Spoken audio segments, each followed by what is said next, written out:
కోట్లు. ఒకప్పుడు ఇంత కలెక్షన్ చూడాలంటే తల్లకిందులుగా తపస్సు చేసేవాళ్ళు మన హీరోలు. కేవలం బాలీవుడ్లో మాత్రమే అప్పుడప్పుడు ఈ ఫిగర్ కనిపించేది. కానీ ఇప్పుడు అలా కాదు.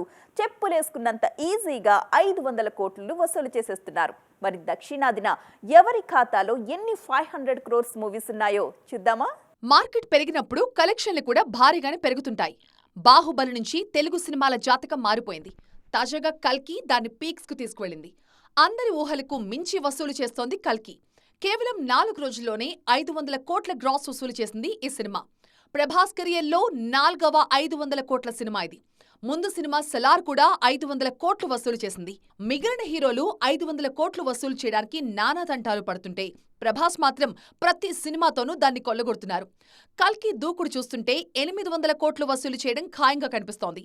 గతేడాది వచ్చిన సలార్ 650 కోట్లు వసూలు చేసింది.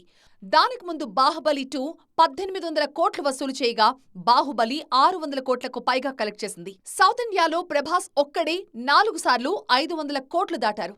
ఈయన తర్వాతి స్థానంలో రజనీకాంత్ ఉన్నారు. ఈయన నటించిన 2.0, జైలర్ సినిమాలు 500 కోట్ల కంటే ఎక్కువ వసూలు చేశాయి. శంకర్ 2.0 దాదాపు 750 కోట్లు వసూలు చేస్తే జైలర్ 600 కోట్ల వరకు వసూలు చేసి బ్లాక్ బస్టర్ గా నిలిచింది. ప్రభాస్, రజనీ తర్వాత సోలోగా ఈ రికార్డ్ అందుకున్న హీరో విజయ్ మాత్రమే. గతేడాది లియో సినిమాతో ఈ రికార్డ్ అందుకున్నారు దళపతి. ఈ సినిమా దాదాపు 560 కోట్లు వసూలు చేసింది. ఎన్టీఆర్, రామ్ చరణ్ సైతం RRR తో 500 కోట్లు దాటారు. ఈ సినిమా ఏకంగా 1200 కోట్లు వసూలు చేసింది. అలాగే యష్ కూడా KGF 2తో ఈ రికార్డుని సొంతం చేసుకున్నారు. ఇంతకంటే షాక్ ఇవ్వరు అన్న ప్రతిసారి దానికి మించిన షాక్ సిద్ధం చేస్తున్నారు శంకర్. గేమ్ చేంజర్ గురించి రోజుకో ముచ్చట చెప్పి అభిమానుల్ని పరేషాన్ చేసేస్తున్నాడు ఈ దర్శకుడు. తాజాగా ఇండియన్ 2 ప్రమోషన్స్లో మరోసారి చరణ్ సినిమాపై షాక్ ఇచ్చారు శంకర్. ఈయనిచ్చిన అప్డేట్తోనే చరణ్ ఫ్యాన్స్కి ఫ్యూజులు ఎగిరిపోతున్నాయి తెలుసా? ఇంతకీ ఏంటా అప్డేట్? శంకర్ ప్రస్తుతం భారతీయుడు 2 ప్రమోషన్స్ తో బిజీగా ఉన్నారు. మరో 10 రోజుల్లోనే ఈ సినిమా విడుదల ఉండడంతో పూర్తిగా దానికే టైం కేటాయిస్తున్నారు శంకర్. ఇప్పట్లో ఈయన గేమ్ చేంజర్ వైపు వచ్చేలా కనిపించడం లేదు. జూలై 12న భారతీయుడు 2 రాబోతోంది. ఈ సినిమా ప్రమోషన్స్ లోనే గేమ్ చేంజర్ అప్డేట్స్ కూడా ఇస్తున్నారు శంకర్. గేమ్ చేంజర్ ఖచ్చితంగా ఇదే ఏడాది విడుదలవుతుందని అభిమానులు ఆశించారు, నమ్మారు కూడా. ఎందుకంటే దిల్ రాజు సైతం ఈ సినిమాని అక్టోబర్లో విడుదల చేస్తామన్నారు. కానీ ఇప్పుడున్న పరిస్థితులు చూస్తుంటే సినిమా 2024లో కష్టమే అనిపిస్తోంది. ఎందుకంటే గేమ్ చేంజర్ షూటింగ్ ఇంకా 10 రోజులు బ్యాలెన్స్ ఉంది. గేమ్ చేంజర్ రిలీజ్ డేట్ పై ఓ క్లారిటీకొచ్చారు శంకర్. ఆయన చెప్పింది విన్నాక ఫ్యాన్స్ కి షాక్ తప్పలేదు. ఎందుకంటే భారతీయుడు 2 విడుదలైన 6 నెలల తర్వాతే గేమ్ చేంజర్ రిలీజ్ చేస్తామంటున్నారు ఈ డైరెక్టర్. ఈ లెక్కన 2024లో ఈ సినిమా రానట్లే. అన్నీ ఓసారి చూసుకున్నాకే గేమ్ చేంజర్ రిలీజ్ అంటూ కుండబద్దలు కొట్టేశారు శంకర్. హిట్ ఫ్లాప్లతో పని లేకుండా చాలా తక్కువ మంది హీరోలు మాత్రమే వరుస సినిమాలు చేస్తూ ఉంటారు. అందులో సుధీర్ బాబు ముందు వరుసలో ఉంటారు.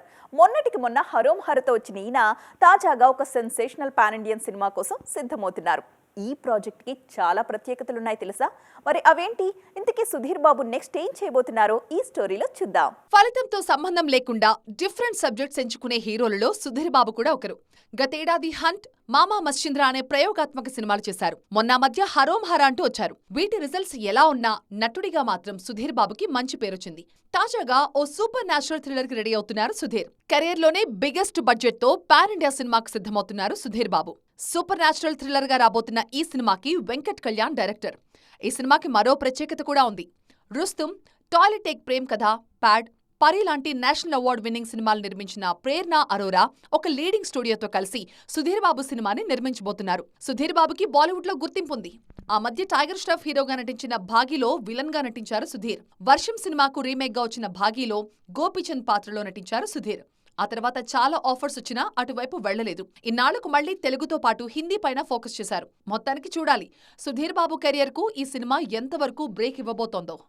నందమూరి మోక్షజ్ఞ ఎంట్రీ కోసం ఎదురు చూసి చూసి అభిమానుల కళ్ళు కాయలు కాచిపోయాయంటే నమ్మండి. ఇప్పుడు అప్పుడు అంటున్నాడే కానీ వచ్చేటప్పుడో మాత్రం క్లారిటీ ఇవ్వట్లేదు మోక్షు.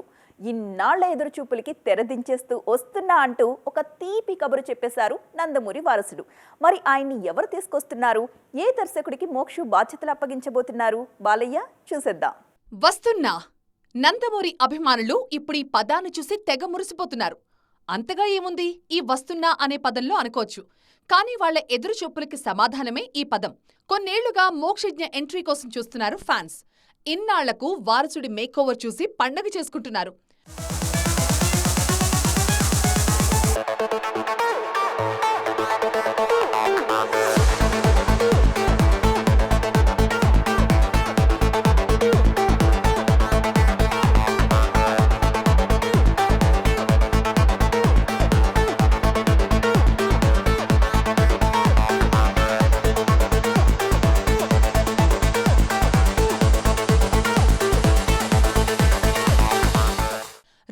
రెండేళ్లుగా మోక్షజ్ఞ ఎంట్రీపై చర్చ నడుస్తూనే ఉంది. బాలయ్య ఎక్కడికొచ్చినా ఆయన సినిమా కంటే ముందు వారసుడిని ఎప్పుడు పరిచయం చేస్తున్నారు అన్న ప్రశ్నలే ఎక్కువగా వచ్చాయి. దానికి ఆయన కూడా చాలా ఓపిగ్గా టైం వచ్చినప్పుడు అంటూ సమాధానం చెప్పేవారు. మొన్నటికి మొన్న విశ్వక్సేన్ సినిమా వేడుకలోనూ మోక్షు ఎంట్రీపై క్లారిటీ ఇచ్చారు బాలయ్య. మావాడు ఉన్నాడు మోక్షు, వాడు రావాలి రేపు ఇండస్ట్రీకి. మోక్షకి వాడు మిమ్మల్ని అందరినీ ఇన్స్పిరేషన్ తీసుకోవాలి. నేను అంటాను, నన్ను తీసుకోవద్దు ఎప్పుడు అంటాను. మీరు చాలామంది బాధపడచ్చు అభిమానులు, నన్ను ఎప్పుడు తీసుకోవద్దు. మీ తాతనే మీకు అన్ని ఎవ్వరు అక్కర్లని కుర్రాళ్ళు తీసుకో, శిక్షణ తీసుకో, లేకపోతే ఒక మా గ్యాంగ్స్ ఉన్నారుగా, మీకు గ్యాంగ్ గోదావరి గ్యాంగ్ లాగా మన గ్యాంగ్ ఉంది కదా, అది వాళ్ళు మన గ్యాంగ్ లేలే. ఇది మన అడవి చేసు కానీ లేకపోతే ఈ సిద్ధు తొల్లగడ కానీ మన గ్యాంగ్ తీసుకోవాలి. ఇన్స్పిరేషన్గా తీసుకుని నేనున్నా, నీకు అందులో భయం లేదు. నేను 20 సంవత్సరాల ముందు ఆలోచిస్తుంటా ఇప్పుడు మా నాన్నగారిలాగే. రేపు మావాడు కూడా వస్తున్నాడు అంటూ క్లియర్గా చెప్పేశారు. అయినా ఎప్పటినుంచో ఇదే చెప్తున్నాళ్లే అంటూ కాస్త లైట్ తీసుకున్నారు. కానీ ఇప్పుడు మోక్షజ్ఞని చూస్తుంటే అన్నీ సిద్ధమైనట్లు అర్థమైపోతోంది. దానికి తోడు అద్దరిపోయే మేకోవర్ అయ్యారు నందమూరి వారసుడు. సోషల్ మీడియాలో ఆయన ఫోటో బాగా ట్రెండ్ అవుతోంది ఇప్పుడు.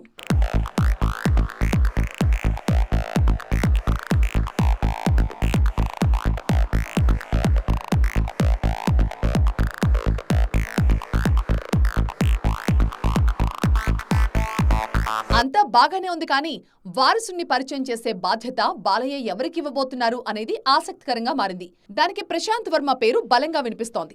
గతంలో అన్స్టాపబుల్ కి కూడా పనిచేశారు ప్రశాంత్. అప్పుడే ఈయనపై బాలయ్యకు గురి కుదిరింది.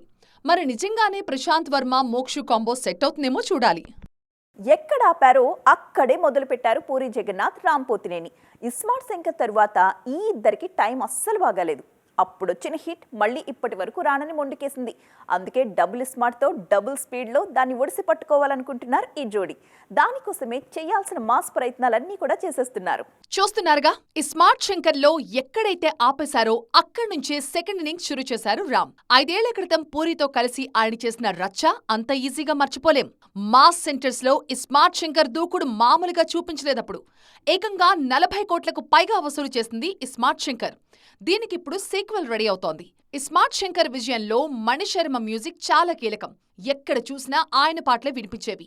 అదే స్థాయిలో ఇప్పుడు సీక్వెల్ కి మాయ చేయడం అంటే చిన్న విషయం కాదు. కానీ అదే మ్యాజిక్ మరొకసారి చెయ్యాలని బాగానే ట్రై చేస్తున్నారు మణిశర్మ. ఈ క్రమంలోనే ఇప్పుడు విడుదలైన స్టెప్పమార్ పాట ఈ స్మార్ట్ శంకర్ ని గుర్తు చేస్తోంది. రామ్ లో మళ్లీ అదే ఎనర్జీ కనిపిస్తోంది. పాట రికార్డ్ చేస్తున్నప్పుడు కూడా ఇటు మణిశర్మ కానీ అటు పూరి కానీ ఫుల్ జోష్ మీదున్నారు. ఈ స్మార్ట్ శంకర్ పాటలో పూరి వాయిస్ కూడా అక్కడక్కడ ఉంటుంది.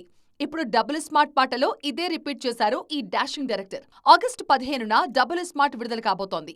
కావ్య థప్పర్ ఇందులో హీరోయిన్. ప్రమోషనల్ కంటెంట్ విడుదలవుతున్న కొద్దీ సినిమాపై ఆసక్తి కూడా పెరిగిపోతోంది. ముఖ్యంగా లైగర్ తర్వాత పూరి నుంచి వస్తున్న సినిమా కావడంతో ఆయనకిది కీలకంగా మారింది. సంజయ్ దత్ ఉండడంతో బాలీవుడ్లోనూ డబుల్ స్మార్ట్ పై మంచి ఆసక్తి ఉంది. మొత్తానికి చూడాలి, పూరి రామ్ కలిసి ఈసారి అదే మాస్ మ్యాజిక్ చేస్తారా లేదా అనేది. సో ఫ్రెండ్స్, చూసారుగా, ఇది ఇవాల్టి సైన్మా 2.0. మరో ఎపిసోడ్లో మళ్ళీ కలుద్దాం. అప్పటి వరకు చూస్తూనే ఉండండి TV9.